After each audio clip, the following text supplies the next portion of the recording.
pemeriksaan tayar. Sebab saya bukan orang lain lah, saya hari tu balik kampung daripada Kelantan LPT dah tayar masalah. Mungkin inilah yang kita kata terlepas pandang. Jadi hari ini kita bawakan kepada anda bagaimana untuk kita membuat pemeriksaan DIY. Tak payah hantar kedai, kita cek dulu sendiri bagaimana. Kita bersama dengan Cik Hairul Amri Abdul Malik, tenaga pengajar Giat Mara Wilayah Persekutuan. Assalamualaikum. Waalaikumsalam. Dan juga Encik Muhammad Yohani Abdul Wahab, tenaga pengajar Giat Mara Melaka. Assalamualaikum. Waalaikumsalam. Ni cikgu-cikgu belaka ni.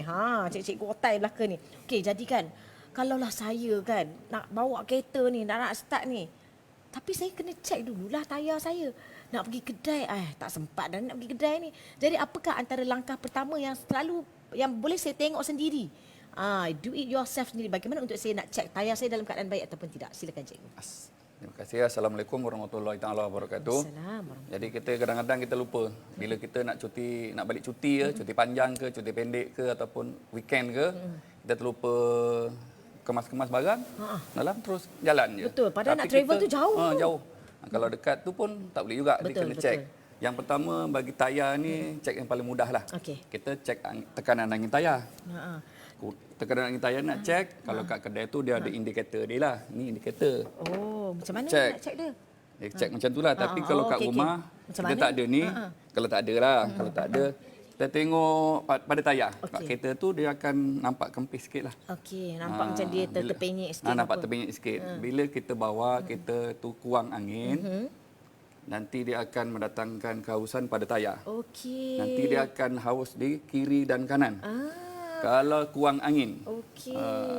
So sebenarnya antara lain ialah kita memang perlu memastikan tayar, angin dalam tayar kita cukup kan? Cukup Reza. Itu sebenarnya tekanan angin tayar ni yang penting sebenarnya. Okey, itu sebab ini pressure gauge ni, pressure gauge tester ni patut ada pada setiap kenderaan ataupun pada setiap orang. Harga pun tak mahal sebenarnya benda ni. Tujuan dia untuk kita menguji ataupun mengukur tekanan angin dalam cukup ke tak dalam ni. Untuk kita nak tahu kat mana dia punya bacaan dia, selalunya ada di tepi pintu.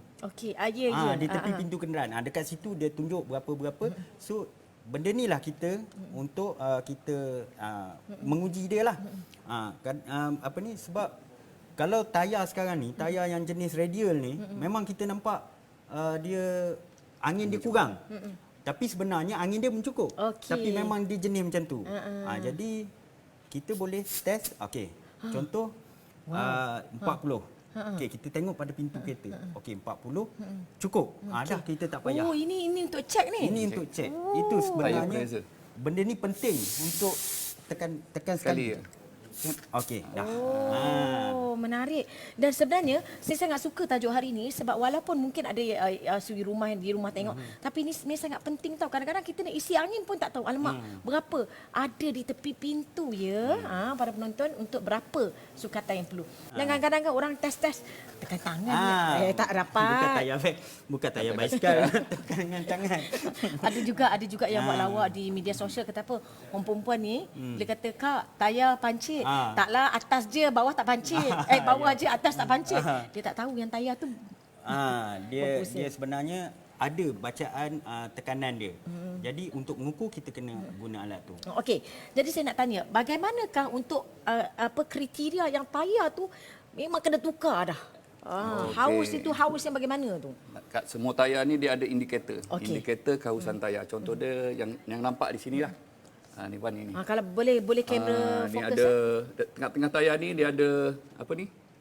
Tanda ni. Ni indikator dia lah. Indikator makna ni, kalau ni yang macam star tu kan. Bonjol. Ataupun kalau kita tengok boleh saya angkat sikit ni Kalau yang ni nampak tak ni? Ni dia punya Allah berat juga tayar ni kalau saya ke. Okey. Ini kan kalau kita tengok ini dia punya alur dia. Itu dah tak ada dah. Sama dah. Ni nampak ni. Ni ada alur dia lagi kan ni? Dia ada indikator. Tiap-tiap lurah ni ada indikator. Makna kalau kehausan tu dah sama paras dengan indikator tu, makna tu dah macam ni lah kan? Wajib tukar. Dia sama ada tepi kanan kiri ataupun tengah? Ya betul. Ada tak kereta yang kanan dan kiri je haus, tengah tak haus? Ada. Itu bermaksud tekanan angin dia kurang. Oh, tapi kena tukar lah. Kena tukar. Ada tak yang tengah je haus, kanan dan kiri tak haus? Ada juga. Ada? Ada yang sebelah saja. Ya? Dia kehausan tu macam-macam jenis. Okey. Okey, jadi kalau sebelum tu kan saya ada banyak lagi cerita pasal tayar ni, saya rasa memang tak akan habis. Okey, ini apa ni kalau dapat kita kongsi bersama dengan para penonton? Okay, yang ini sepatutnya setiap kereta adalah.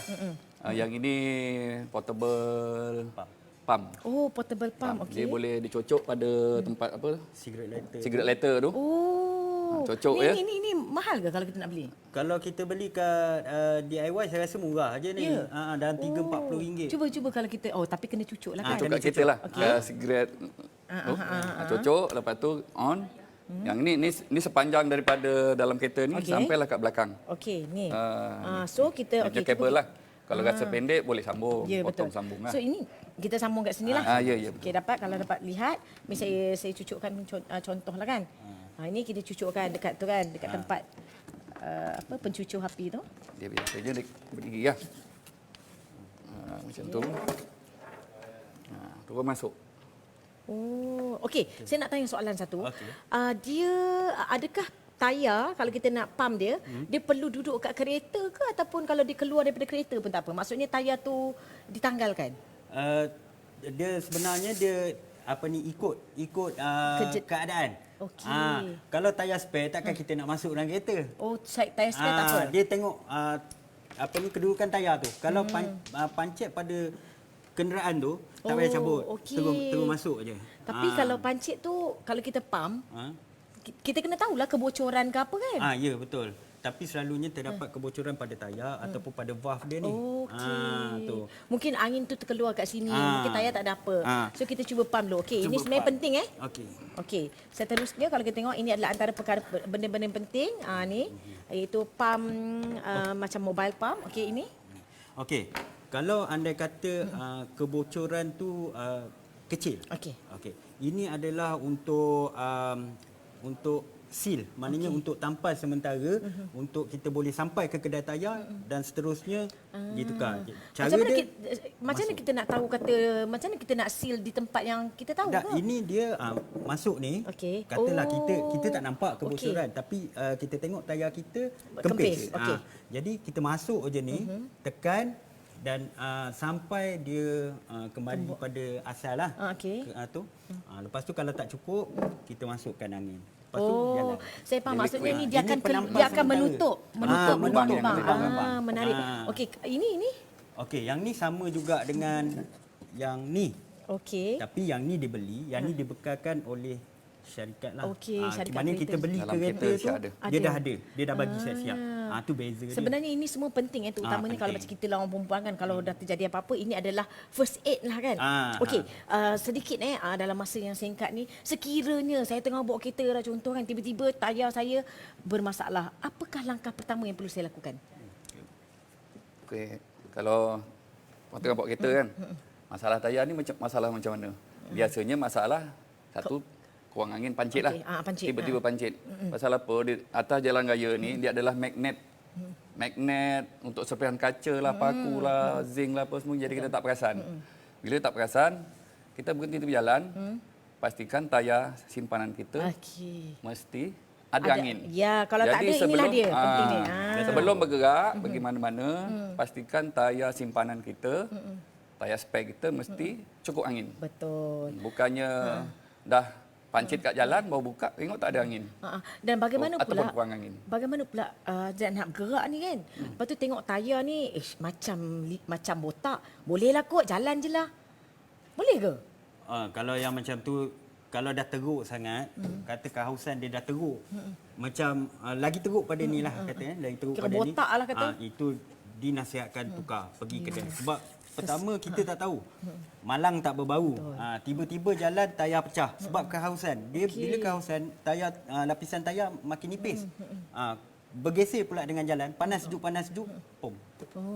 Dan kalau brake pun dia tak mencengkam brake. Jadi kalau tayar haus, pemanduan kita jadi tak stabil lah sebenarnya. Contoh dia sebelah depan kanan dah haus sikit, sebelah kiri okey, belakang tebal. Nanti bila masuk jalan basah ke melalui jalan basah ataupun jalan yang tidak rata ataupun jalan lurus, dia oversteer. Masuk oversteer ni dia melelong lah. Kita boleh rasa ke tayar kita tak Boleh. tak Boleh. Tapi kalau perlahan tak rasa lah. kalau bawa laju tu takut ni kan. Jadi- Okey. Jadi daripada cikgu Hairul Amri dan juga cikgu Yohani, mungkin ada pesanan kepada mereka di luar sana untuk kita menjaga keselamatan kita melalui penjagaan tayar. Silakan. Silakan cikgu. Terima kasih. Jadi mula-mula kita nak jaga tayar, yang utama tayar kita, tayar ada jangka hayat. Di sini ada jangka hayat ni. Dia tayar ni daripada kita mula beli sampailah dia 4 tahun lah maksimum. Walaupun bunga tayar dia masih tebal, tapi kalau dah 4 tahun, seeloknya tukarlah. Saya nasihatkan supaya ditukar tayar baru. Kenapa? Pasal getah dia akan jadi keras. Bila keras, bila kita brake, cengkaman agak kurang. Dia keras. Jadi kat tepi ni dia ada ni lah. Ni ada apa?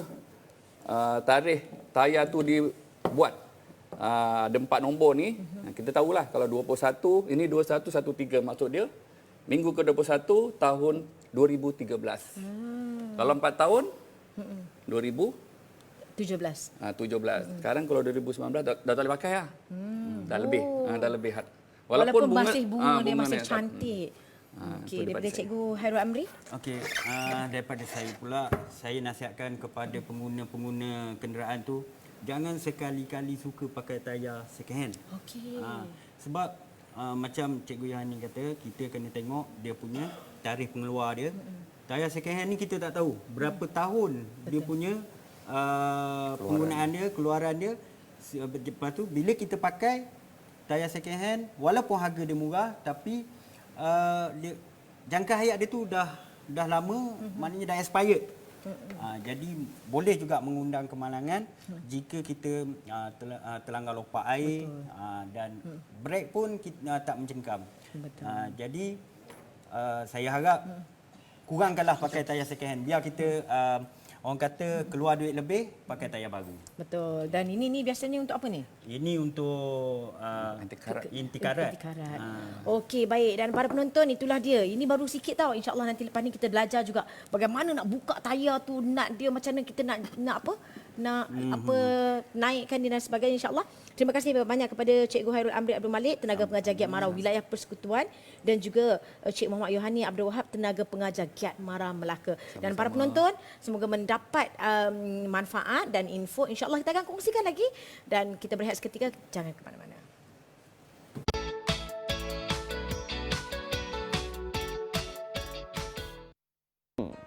Anda tercari-cari pakej umrah yang sesuai pada masa yang sama berkualitas.